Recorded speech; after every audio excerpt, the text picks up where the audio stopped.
Hello everybody, Jared Voley here for our still unnamed video blog on creativity and innovation. At the very end of episode 1, I gave everyone an opportunity to suggest future topics. And I got our first suggestion and I want to go ahead and run with it. So the group called Doxica Productions, they do videography, photography, and graphic design in Denver, Colorado. They want to know how to maximize their small group creativity. So we're going to be looking at, first I want to look at the individual process, the individual creative process, and then I'm going to break it down a little bit, and then I'm going to show you how that applies to small group creativity. And specifically what I want to tackle is why in a small group it is difficult sometimes to voice your thoughts and then allow others to build on those thoughts. So sometimes you have a lot of highly creative people and you get together, and then instead of the sum being greater than the whole being greater than the sum of the parts, you get these people that are sometimes second guessing their ideas. So I want to talk a little bit about that. So first let's talk about the individual creative process. So individual creative process begins, this is a linear version, begins with inspiration. So you have an idea like, oh, wouldn't it be cool to have a product that does this? Any kind of that light bulb going off where you, like as a stand-up comedian, I'm like, oh man, this would be a cool idea for a story on stage. Anything that just inspires you to take action, that's the inspiration stage. The generation phase is made up of two overarching parts. One is where you're generating brand new ideas, and the other part is where you're exploring the implications of those ideas. So you generate a new idea, but then you're also saying, okay, if I did this, then what else could I do? So you generate to a new place, and then you explore the area around that area. So that's your generation phase. Then you move on to evaluation. Evaluation is pretty self-explanatory. That's where you're taking a look at your idea, both from a analytical perspective, you're looking at all the parts of it, and from a holistic perspective. So you're looking at the entire picture. So you're evaluating it and you're saying, okay, where are the weaknesses and where are the strengths of my idea? Generally, you will cycle back to another generation phase. So the first generation of an idea, usually it has too many flaws for you to go ahead and implement. So you find too many flaws, you cycle back to generation until you're satisfied with the idea. Then you move on to the implementation phase. Implementation is all about taking the ideas that are in your head, or in the case of your small group, in the collective heads of your group or organization, and actually materializing it, so making a finished product. So that is a linear and very simplistic version of the creative process from an individual's perspective. Okay, so I've showed you how the creative process works from an individual's perspective, and it's a very, very oversimplified version. But it'll help us understand one of the key issues with small group creativity. So what I've done here is we have inspiration, we have implementation, and then just like this, we have generation and evaluation that we have to move through before we get to implementation. So everything is still the same, except for all I've done is I've taken evaluation and I've broken it down into two different types of evaluation. So I have internal evaluation and external evaluation. And the reason I am breaking these down into two different types, two different categories, is because they carry very different risk. A different amount of risk is involved with each one. And that is important when we're talking about small group creativity. Okay, real quick, let's talk about what kind of risk there could be. So there is your risk in time, there's risk in money, and then one of the most important is there's a psychological risk involved as well. And I'll show you how that could be in just a second. But from an internal evaluation perspective, when we're talking about internal evaluation, there's very little risk involved to it. So let's say as a stand-up comedian, I'm writing material, and then I write a joke that's just awful. I can hit delete, and there's really not much that I've lost other than maybe a little bit of time. And then psychologically, I don't know, it depends on just how bad the joke was. Maybe there's a psychological component like, oh God, I'm not cut out for this or something. So there's very little risk involved in an internal evaluation. But external evaluation, there's a lot more risk involved. So as a stand-up comedian, this is getting your material on stage. And you can imagine right here that, okay, so now we're increasing the amount of time that it takes to get it, not by much, but we're putting it on stage. But we are definitely increasing the psychological risk of showing people our creative product. So if you work very hard on a joke that you think is hilarious and the audience does not think is funny, then that's a little bit of a psychological risk. So comparing these two, external evaluation has a much higher risk than internal evaluation. So let's see how this plays out from an individual's perspective.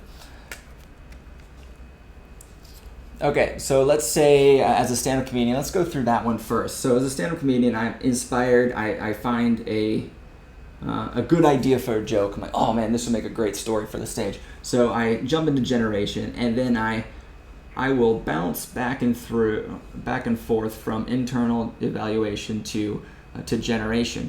And then as several times through, I feel comfortable enough with what I have that I can implement it on stage. And implementing, I mean, you could say that implementing is an external evaluation in this case, because you're actually materializing it, and at that point the whole world can see. So whenever you implement, you're also doing external evaluation. But you can see from this perspective that, as a stand-up comedian, I'm spending almost all of my time within generation and internal evaluation, and very, very little with external evaluation. So now let's look at maybe a different industry. Let's say, let's take just the business industry, for example. So same thing, you're inspired to you have an idea, so you generate the first part of your idea. So at this level, your ideas aren't very concrete, they're very abstract, so you don't quite understand where it is you're going. But people that are looking on, they definitely won't understand, because you only have a little bit of guidance. So these people, they won't understand at all. So there's huge risk at this point. If you were to show the world a half thought out idea, then people are like, I don't think that would work. So there would be a huge risk. So what ends up happening is that the same way, you're going to go through this process of internal evaluation and generation. But unlike the stand-up comedian, you're going to eventually bounce through here and then let the world see. So this would be like beta testing your idea, finding a focus group, whatever the case might be. And then from there, you're going to be bouncing back and forth through all of these. And then it ends in an internal evaluation where you say, okay, I've talked to my audience, my prospective customers enough. I've worked with the ideas that they gave me. And then internal evaluation, you say, yes, I feel comfortable implementing this idea. So you launch your idea and you're off and running. So that's how it would look like from a individual or maybe like a solopreneur business perspective. So now let's look at a group. What happens in a group? Actually, let me take a step back. First, I want to talk about, so why do we wait so long for external evaluation? Why do we not do it here? And I already said, because here they don't really understand the idea enough because it's too abstract. But as you go further and further along, as you generate more and more ideas, your whatever product you're coming up with becomes more concrete. And the more concrete that it becomes, the safer it is for you to show the outside world, to allow other people to evaluate it. So as you keep going through, as time goes on, it becomes safer and safer to allow other people to judge your creative idea. But here's what happens in a small group. So instead of being able to let your ideas become more and more concrete before you show the outside world, in a small group, you're hitting all three of these at the same time. So you're in a small group and you generate an idea and you throw it out to a group of people, and it all happens in a very, very short period of time. So because you haven't had the chance to go through many iterations of your idea, it's going to be very abstract and it's going to be half thought out. But so it's half thought out, and then that's the reason why there's so much psychological risk involved to it. So a lot of times you'll have very creative people, but they will be second guessing themselves before they contribute to the group. And this is one of the reasons why, is because there's that psychological risk. So that is the description of the problem. So, and then the group together will do this, and then as a group or as a leader, whoever makes the choice, then finally you decide to implement. So this is a description of what happens in the group creative process, where external evaluation happens very early, which causes an increase in psychological risk. So that's the problem. Let's talk about the solution. So there are many tactics that you can use to facilitate small group creativity. But in this video, I want to talk about really taking out a lot of the psychological risk in the early stages of throwing out your idea. And if you can do that, if you can minimize the risk here, then you can allow your very creative employees to contribute fully. And there's a compounding effect on that, and I'll show you how that works. So the way we solve this is that we have to change our perspective. So we understand that over here, these ideas are concrete. So you keep going through, and then your idea, by this point, it's really taken shape and people can understand it. But here, your idea is abstract. Okay? So you begin with more abstract ideas, and as you keep working with them, your ideas become more and more concrete. So this is it's pretty much always true throughout the creative process. You start abstract and you work your way through more and more concrete ideas. So as a team, what you need to do is you have to realize that when you're in the early stages, these are abstract ideas. So when you're in a small group environment, you do not have the time to go through several iterations of an idea while other people are also contributing ideas. So one of the big problems that people face is a lack of attention. So they don't have the ability to both attend fully to what is being said in the group and be in their own head trying to think about, okay, is this idea worth it? Okay, what if I did this? Is the idea worth it? Okay, what if I did this? And then you've missed half of the things that everyone else has said. What would be better is minimizing this psychological risk here. And the way you do it is by understanding that your idea is supposed to be abstract in the beginning. So it is allowed to be flawed. That's the whole reason that we go through this loop here, is because we understand that creative ideas, especially early generation ones, are flawed in many respects. And that's why you evaluate and generate. Okay, so what I've drawn down here is attempting to visualize what is called an associative chain. And this holds true whether you are working within a small group environment or whether you're just an individual working that way. So this star represents like the perfect idea, and it's different from implementation because maybe you need like 20 of these before you have a workable product that is done. So then we also have the red dots here. The red ones they're red because I think they're more psychologically risky. They're going to be more abstract, and they're much more likely to be low quality ideas. And then the green ones, those are going to be more concrete ideas, and they're probably going to be much higher quality. So that's what I have drawn down here for the associative chain. So let's look at how this plays out within a group or as an individual. So you start off with inspiration, and maybe you have like two different ideas, and both of those ideas, they're abstract, they're low quality, and by themselves they don't really work. But remember generation, we said there's two parts of generation. You generate new ideas, but then you explore the ideas around it. So let's say you generate this idea and you start exploring around it and you find this one. So that one's, you're like, okay, it might be a little bit better, but it's still pretty low quality. And then the second idea, let's say instead of pursuing and exploring what might be around it, so we were going to move here. We were going to find this idea, but since we evaluated internally too early, we didn't explore the possibilities. So instead of finding this associative chain, we killed it right away. So we killed all the ideas that we could have found just by squashing this one right here. But okay, so we generate and we explore the area around, generate, explore the area. So we find that each time we have an idea, each time we generate one single idea, then it becomes possible to generate different ideas based on your new reference point. So you're thinking about your brain is in this new category of thought. So what happens is you're generating different ideas than you were here. So from here, I can only see so much. I can only think about so much. But as I start layering on these other ideas, these other thoughts, things become more concrete, they get higher quality, and I keep, okay, so then here, and then let's say you bounce around a bit until you find that perfect idea. So that is an associative chain. So each time you get to one, you find ideas that could be leading you to the next until you find your perfect idea.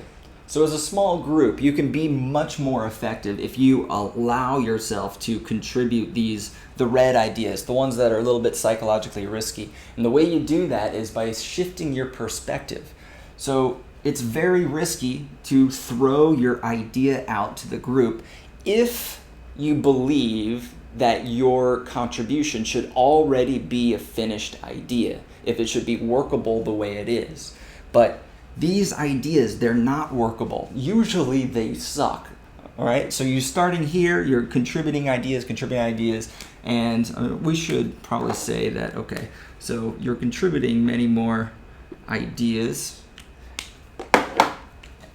So you look at them quickly, but then they're quickly, no. And that's fine. There's nothing wrong with contributing ideas that are abstract like this, because these are all just stepping stones that allow you to move forward and get more and more concrete about what you do want.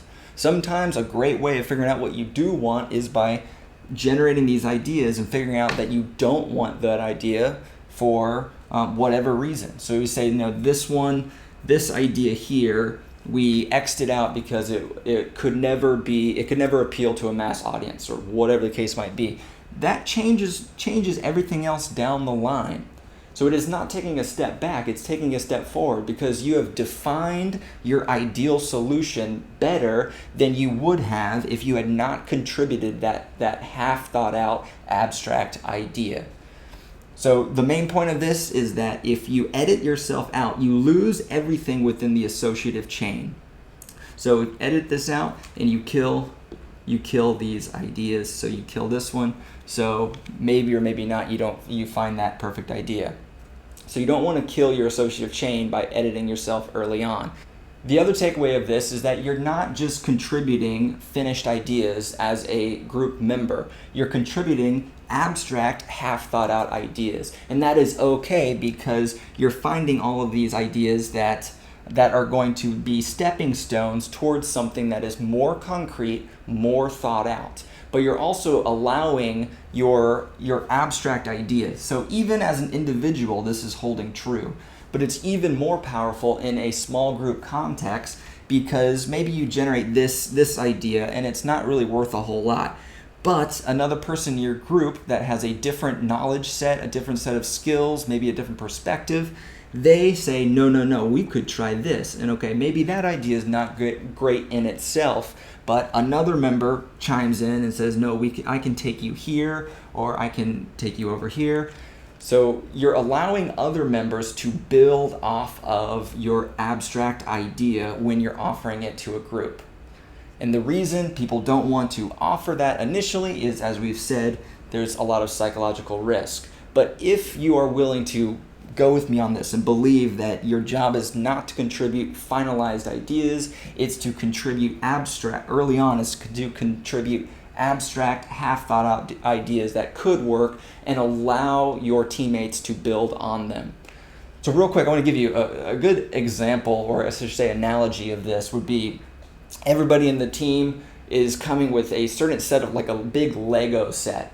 And your job is to basically, you have all these Legos and they have all these Legos, and your job is to create some components, some pieces of the puzzle, but it's not to build your idea and then push it out and say, okay, what do you guys think? Because that would be saying, okay, I need the first thing I need to say is a finalized idea, and then it's a up or down vote. What's better is saying, okay, here's my specialty, here's what I think we could do, and then you put a little piece of the puzzle in and you allow other people to start building something, and then as you see as it gets more and more concrete, you say, okay, oh no, I could build something over here. And then as everyone's contributing, then that's where you eventually find that perfect idea. But it all starts with these abstract ideas early on until it moves into more concrete, higher quality ideas. So in this video, we've tackled just a small portion of small group creativity. Small group creativity is such a huge topic in itself, but really just focused on the psychological risk and being able to minimize that risk by changing our perspective, by saying I don't have to have a finished product before I speak up in a small group. I can have abstract ideas because I know eventually those are going to lead to the idea that we're all searching for. So if you want to suggest a topic for episode 3, then just simply leave a comment on this video and we'll get to it as soon as we can. So my name's Jared Voley. This has been episode 2, Small Group Creativity.